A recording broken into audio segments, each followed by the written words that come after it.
Hello everyone and welcome back to another Beyond the Rift, and I have the pleasure to welcome the support from Giants, Advienne. Welcome, man. Pleasure to have you with us.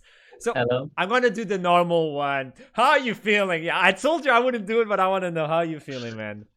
I think in general, I feel good. Of course, EU Masters hasn't been going as well as it could have been. We going So there, don't that, worry.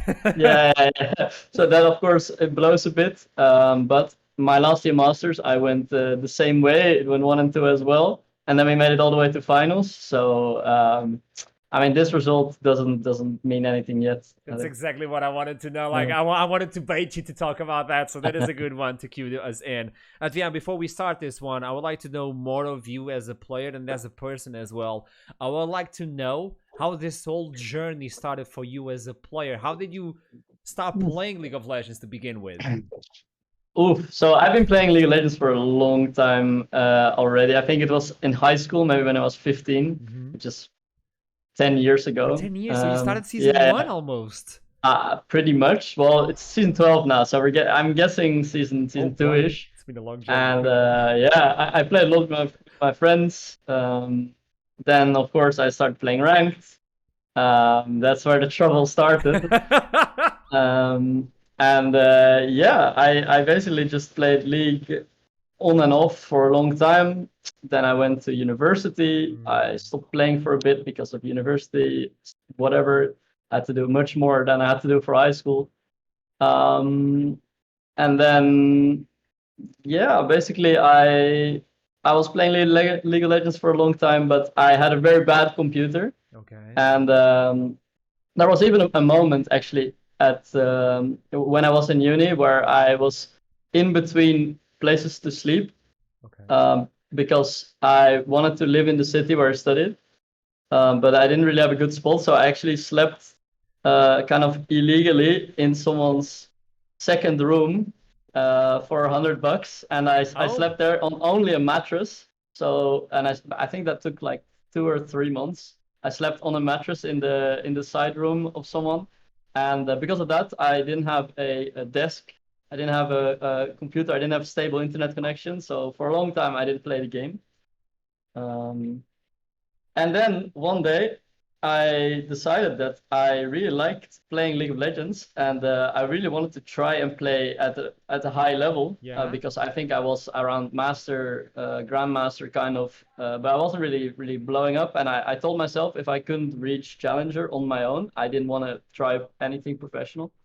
And so I had a summer, and in that summer I worked the entire summer in complete heat, because I remember there was a heat wave in Netherlands. It was 40 degrees. It was horrible at this kind of beach lake bar in my city, and I worked my ass off basically there for peanuts.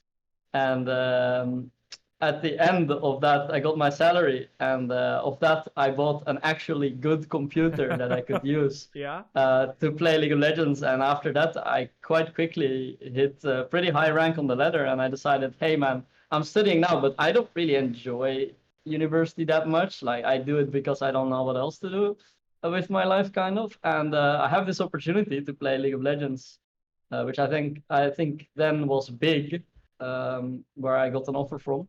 And I was like, I can live in Berlin and play League of Legends, and make money doing it. So I decided to say Easy fuck it, and decision, I yeah. quit university, and I went to Berlin, and the rest is history, I guess. It's still being done. That history is still being done. I want to tackle that one a little bit further down the line. But what I want to know is when you decide to go competitive, when you decide to become a pro player, there's a big choice. You need to choose between 5 roles, and you decided to go as a support. Why though? Well, so I actually played almost every role up until at least master, and I really didn't know what I enjoyed. I was always like seeing what would fit my playstyle or my personality the best, and every time I would have a lose streak, I would think, oh no, it's the different role that is my personality. And so I would cycle basically every other month. I would cycle which role I mained, and I tried my hardest to get really good at that one. Um, and then I kind of stuck with ADC for the longest time. I really like the mechanical like challenge and stuff like that. Up until I basically didn't have good internet. You know, when what I said, I had no desk, I had no good internet, so I was actually playing on the couch, laying down with my laptop on my chest, playing League of Legends like this. And I was like, I can't play ADC like this. And so I decided to play the role that was a bit easier mechanically. And that was support. And then I realized that I actually really enjoyed support, and there was a lot of creativity there. Yeah. And I also could use my knowledge from playing all roles and the fact that I was mechanically a bit better than most support players from playing ADC.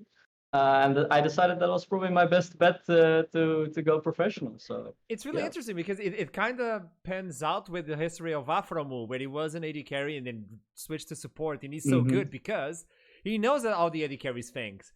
He knows how childish they are because everybody can. No, I'm kidding. I know a lot of AD carries will play me for this. So when you look into this one as the role of a support, you have a lot of metas that you can play as a support. You can play aggressive support, you can play passive, you can play enchanter if you hate life, and you can play Yuumi. What is your most favorite play style in the team? How do you like to play in the team? I think in general, I really like early game agency stuff like Leona, where I think my strength lies mostly in early game. And that's why I like champs that can, push their lead, press forward, play aggressive. Leona, for example, can do everything she wants in early game. So if you have the right idea, you can do a lot. Recently been liking Lulu a lot. Very strong champion in early game as well. You can basically 1v2 lane. You can show up and 1v1 enemy jungler, enemy mid.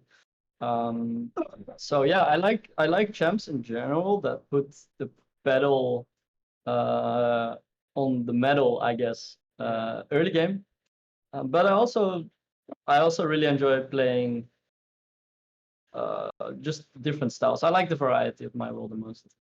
That's the thing of support. You can play whatever you need to fit the team. That is really interesting to bring. And you're talking about a few champions, but I want to know, what is your favorite champion? The one you like the most? It doesn't need to be a support. It can be just that champion that you really like. You have more than 150, so good luck.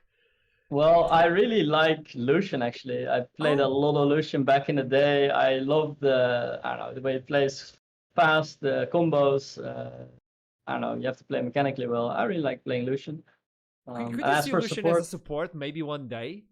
Maybe if I want to lose, but I think if I'm trying to kill the enemy Nexus, that's not a great idea. Okay, tell me something. Of all those champions, which champion do you think it represents you as a person? It's like one of these top 10 questions on a date or something. I'm going to go deep. You have no idea, man. The champion that represents me as a person. Yeah. That is. You're like Soraka, where you like to sacrifice a few things of you so you can get the team. Are you Braum, the one that is holding the team together, the glue of the team? Are Leona like, you don't care, man, follow me, I'm going in?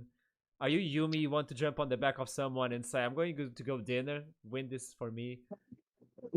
I find it really hard to pinpoint what kind of person I am. I mean, I have the idea of myself that I try to be like positive in general. I try to be happy, laugh. I try to have fun with the people around me. I think that's I value it very highly to have decent team spirit and to to just try to enjoy the company of your teammates more so than make it a hard time, I guess. It's a perfect quality to have as a teammate. And I think I'd probably be someone that leans more to the adaptable side than to the, hey, I'm gonna do this and everyone plays around me kind of thing. So I don't know. But what kind of champion represents that? That is a good one, isn't it? Yeah. You know? Maybe Zoe, because she's always happy. That sounds... You can be Lulu if you want. Yeah, maybe. Yeah. Maybe, who knows? Maybe we need an Advienne skin for Lulu. Tell me something. obviously you're a fan of League of Legends, even though you started on season 2, I guess, something like that. You are a fan of League of Legends, so obviously you have a favorite player. Who is your favorite player? I'd say that it was for the longest time. It's always been a toss-up between Mickey X and Hillesang. And I still really like those players. I think Kaiser is also a player that I look up to a lot. But it became really weird to when I went to LEC to be in the league where the players are that you kind of look up to. But I still think I have a very big respect for Hillesang because of the way he plays, and I don't know. I feel like he always breaks what people expect, kind of. He always does something where you're like, oh, that's pretty smart, or like there's thought going into this. So I respect the edge he has. Okay, now we're going to another one, which is kind of the same but a little bit different. Which is the player you would like to play the most against? So you could type in all chat at the end of the game, GG support difference, learn how to play. I don't really. I mean, it doesn't need to be toxic. You can just be like, gotcha. Well, against Marcoon, I would probably do it. He's not a support player, but it doesn't need to be a support. It doesn't need to be a support, man. I think I mean, Mark is a good friend of mine, and we had some good times in the Excel team, and we went up together. And I have still good contact with him. Yeah. And so yeah, it would be fun to play against Mark and tell him that. Just show off in the end. I like that. Yeah. Advienne, we've been having fun. Let's jump to a weird topic now. Let's talk about what you were talking at the beginning, EU Masters. Okay, so Group A is kind of complicated. You have Vitality B, you have Zero Tenacity, and then you have what it seems to be the hardest foe right now in EU Masters. Unicorns of Love, Sexy Editions. Were you expecting this journey to be like this at the beginning when you saw the groups? I mean, yeah, I think so. Okay, so this is not a surprise to you? Not necessarily, I'd say. Of course, we've been training for the longest time, and I'd say in general our results have been better than the training has been. So there's always I always go into the game with like quite relaxed because I know that we can always do well. Yeah. But I knew these teams were strong, and I knew that it wouldn't be like, okay, guys, we hop into the rift and the game ends, kind of thing. So I wouldn't say it's a surprise, but if we win and we get out of groups, I won't say it's like a big surprise as well. It's just I know it's like every game we play is like a box of chocolates. You know, I never really know what I'm gonna get. Love it. Tell me something now. Who do you think is the strongest adversary on the Group A, and how can you actually beat them on Thursday? I think probably USE and Vitality B they're both probably at a similar level, I'd say, with different strengths. And I think in Vitality B their strength is more around I guess their bolt side is a bit scarier, I'd say. But they're also more exploitable if you win against them. And I think that Unicorns is a bot lane that will not like pressure you as much if they get a lead, but they will. You have a lower chance of like getting the lead, I guess. But no, I think they have similar level and just different play styles. So we have to adapt, and if we adapt well, then we can win. No matter what, it seems to be achievable for you guys to get out of groups, as you told me before. And now tell me something. I've been talking with a lot of players, and everybody has been saying the same thing. LFL has been the league to look out for, not only as adversaries, but also to go there and play there. A lot of people want to go for the LFL next split. Do you have the same mindset, or are you looking for something a little bit higher? A place where you can re-show yourself as one of the best supports in Europe?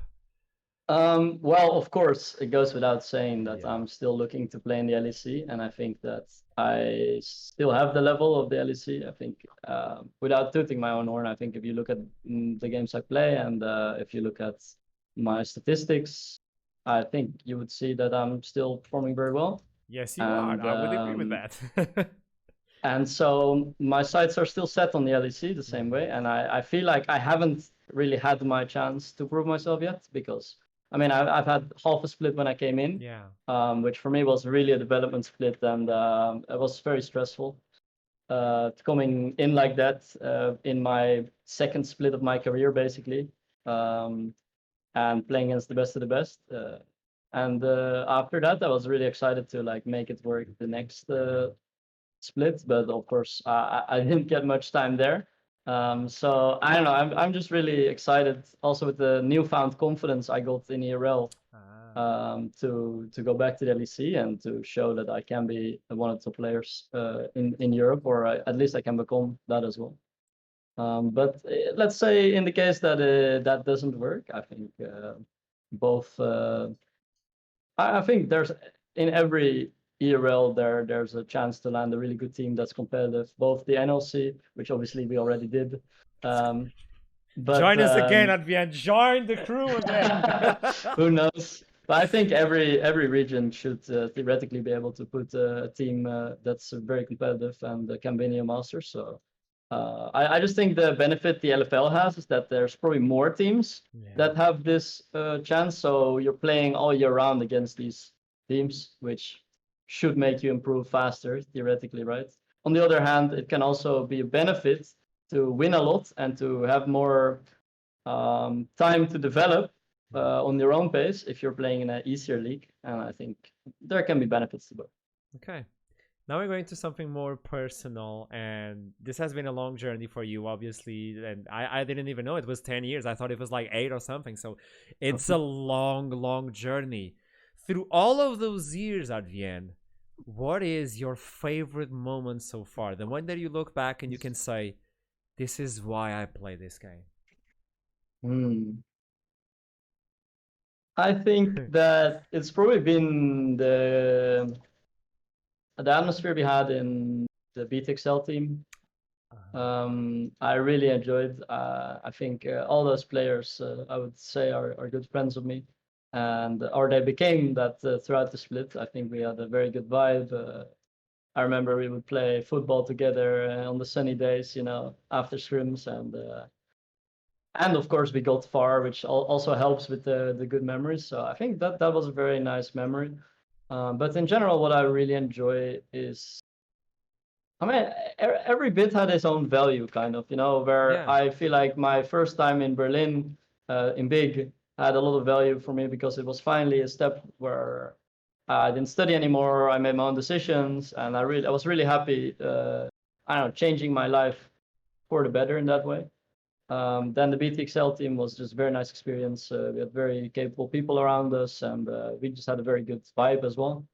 Then, of course, the LEC split was also very valuable because it was playing at the highest level, it was development, it was seeing that the players at the highest level aren't magically knowing everything about you in the game, but they're also human, and you can beat them if you play good League of Legends. So I think everything has its value, but I really enjoyed my time in BTXL, and it seems you favor a lot that those experience with the players, and when you have a proper team and you feel that synergy with the team, as you were describing your favorite champion or the champion that describes you the most.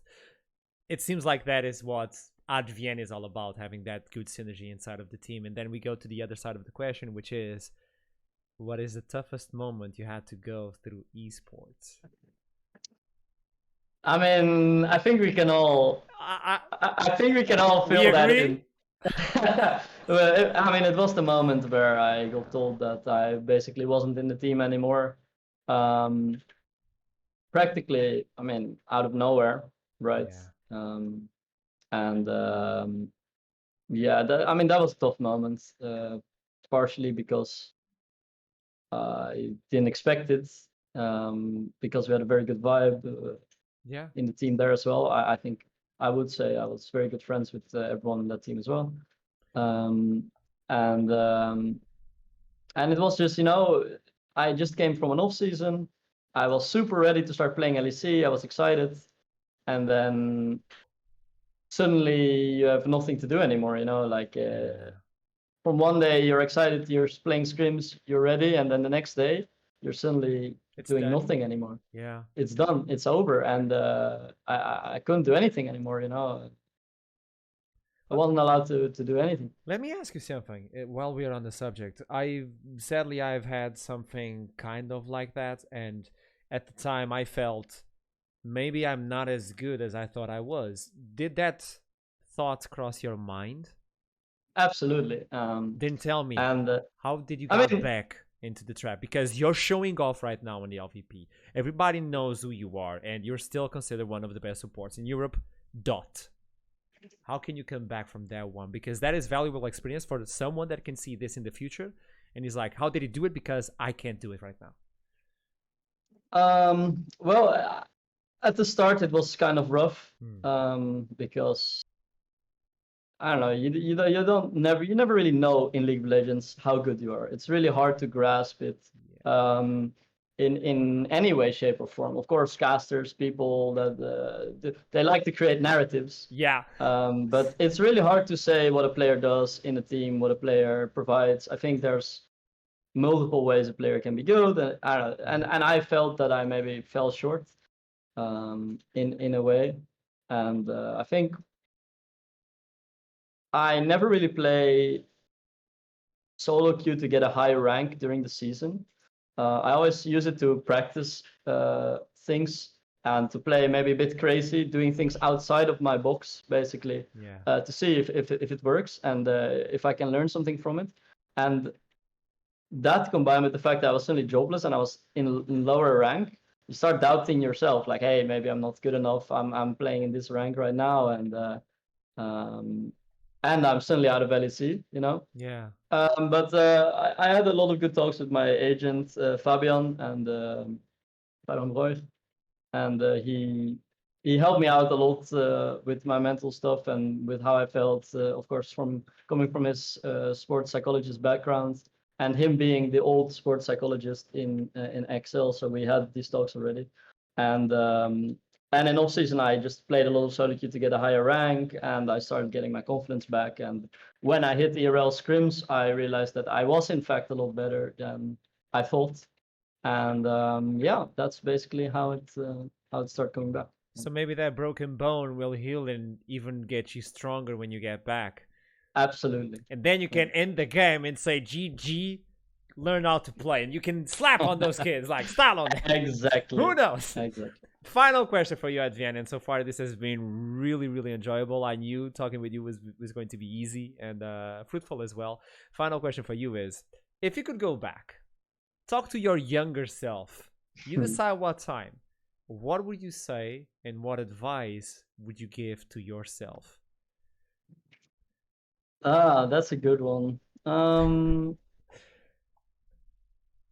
I would say that, I think in my university years, I was really lost as to what I wanted to do with my life, because I joined university basically because there was no other step, and I would just tell myself to relax a bit and to enjoy the process and know that in life you're never really standing still. I think with that in mind, I wouldn't change very much. I think there's been a process in university as well where I grew as a person, and that kind of experience is not something that I wouldn't want to have going into esports. So yeah, I would just tell myself that it's that a lot of stuff will be okay, and that it's okay to just be in the process. Even if you don't have all figured out, yes, it's going to work out in the end. Just try to get the most out of the process you're in, and relax a bit. I love that one. Hey, thank you so much for this conversation, this interview. My pleasure. It was really enjoyable. And by the way, style on those kids on Thursday. Slap the unicorns. I want to see that happen. And thank you so much. My best. For you guys back at home, too, pleasure for having you as well. And I'll see you soon. Bye-bye.